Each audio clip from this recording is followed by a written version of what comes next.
नमस्कार। मेरा पूरा देश सुन रहा है। राष्ट्र की आवाज 140 करोड़ लोगों की एक ही आवाज। आपके साथ मैं हूं सरफराज। मैं सरफराज सैफी आपको बताना चाहता हूं, दिल्ली में रेखा राज की शुरुआत हो गई है। रेखा गुप्ता दिल्ली की चौथी महिला मुख्यमंत्री बन चुकी हैं।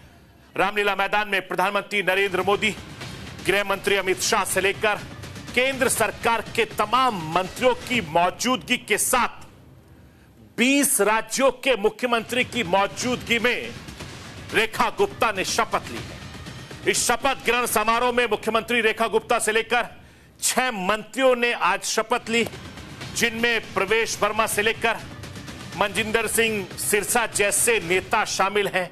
कपिल मिश्रा से लेकर कई और दूसरे नेता शामिल हैं।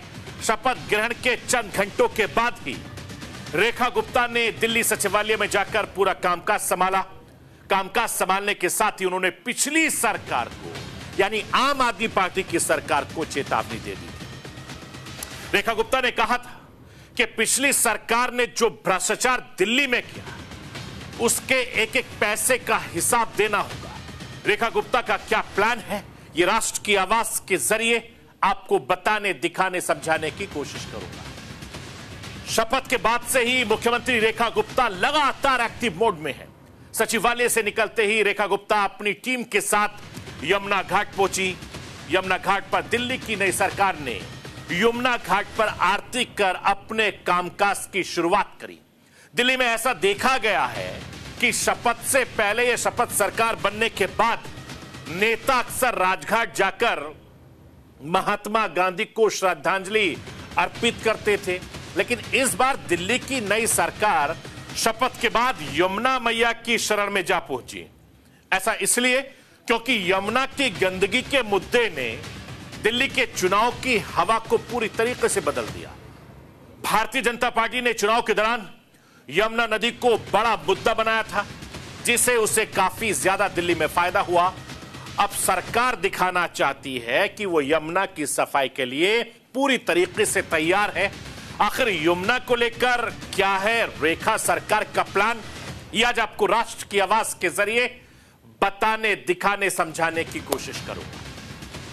रामलीला मैदान में प्रधानमंत्री नरेंद्र मोदी, एनडीए के तमाम दिग्गज नेताओं की मौजूदगी में रेखा गुप्ता और उनकी कैबिनेट के मंत्रियों ने शपथ ली है। रेखा गुप्ता के बाद प्रवेश वर्मा, आशीष सूद, मनजिंदर सिंह सिरसा, रविंद्र इंद्राल, कपिल मिश्रा, पंकज सिंह ने शपथ ली और कैबिनेट में अलग अलग जाति, अलग अलग समुदाय के नेताओं को जगह मिली है। इसके पीछे भी एक बड़ी वजह है, लेकिन सबसे बड़ा सवाल यह है कि दिल्ली में यही 7 आखिर क्यों चुने गए मंत्री।